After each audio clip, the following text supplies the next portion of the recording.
is used to store the energy while the thing collapses in order to read the information back.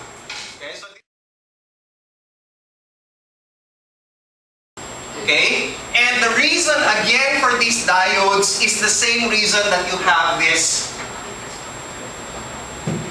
bridge configuration. So, first and foremost, let's backtrack just a little bit and find out why in the world do we need this in the first place? Bakit? Why?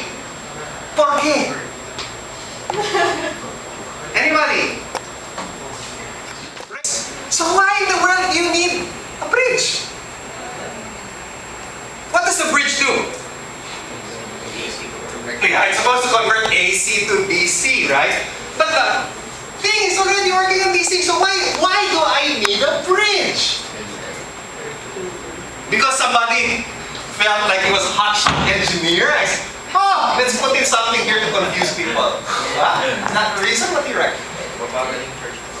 Mabagaling? No, not really. Try. You know what? This is one of those things where you need out-of-the-box thinking.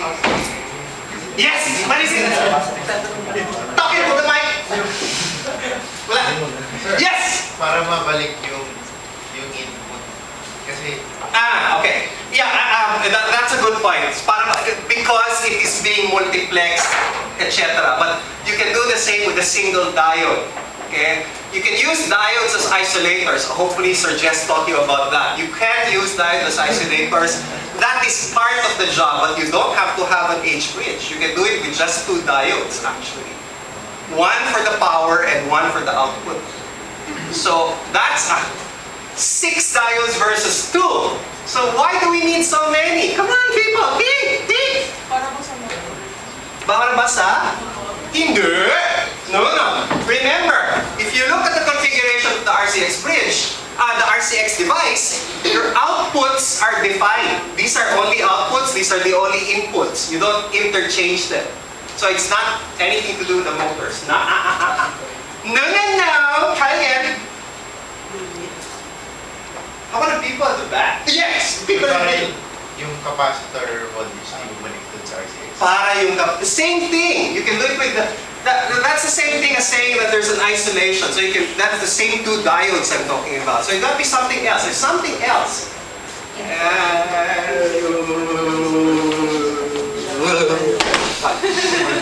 What? Wala! Okay. You can't answer because you keep looking at the circuit. You're looking in the wrong place. There's the hint. You are looking in the wrong place if you're looking at the circuit. You already know the circuit. You know that it has an H bridge. The question is, why is it there? So don't look at the circuit. You know what it is. You don't know what the input is? So therefore it has to be a bridge. Bridge of the river. Okay, let's go back. That doesn't help. But perhaps this picture will help. So look at the picture. Relax your mind. Pretend that you are in your shower. Okay? There's a lot of good ideas come about while you are in your shower. Because why? Why is that? Because you're relaxed. Yeah. Exactly.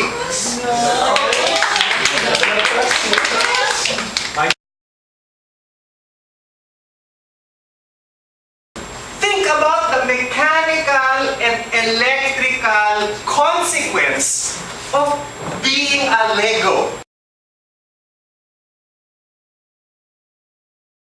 Being a Lego. Okay? Here's the thing, it is DC. Okay? Why is it DC? Because ages ago, they figured out that the simplest way they could implement a handset would be to use what is called as carbon microphones. Okay? It's nothing but a piece of diaphragm and carbon granules located at the back. And when you talk into the thing, the granules get shaken and stirred, Like James Bond. okay, producing a varying resistance that is essentially an analog of your voice. Okay? And given that you have these 12 volts flimsily lying over there, as you change the resistance, the 12-volt signal goes up and down. And that's what allows the other side to hear what you're saying. Cool? But the new generation landline phones use electronic circuits. They use a high-tech condenser microphone.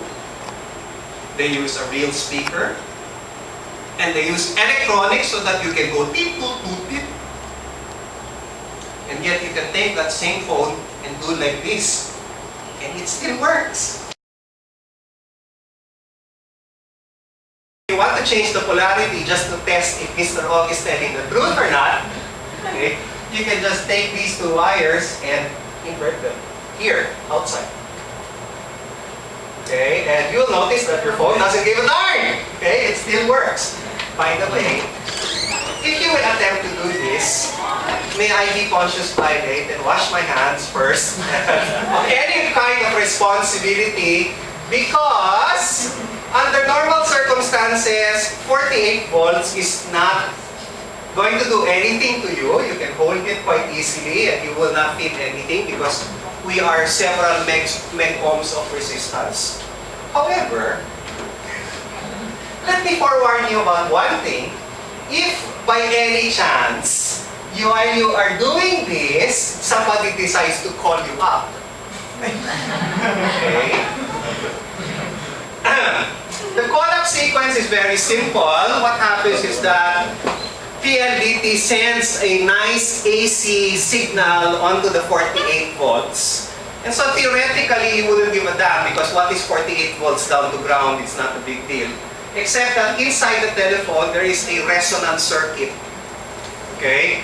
Composed historically of the electromagnet, which is supposed to attract the thing that does this to the bell, okay, and the capacitor in parallel. So it forms a nice high Q resonance circuit. And so what happens is, bottom line is, if somebody, while you're doing this, somebody decides to ring you, you will get at least 110 or more volts into this.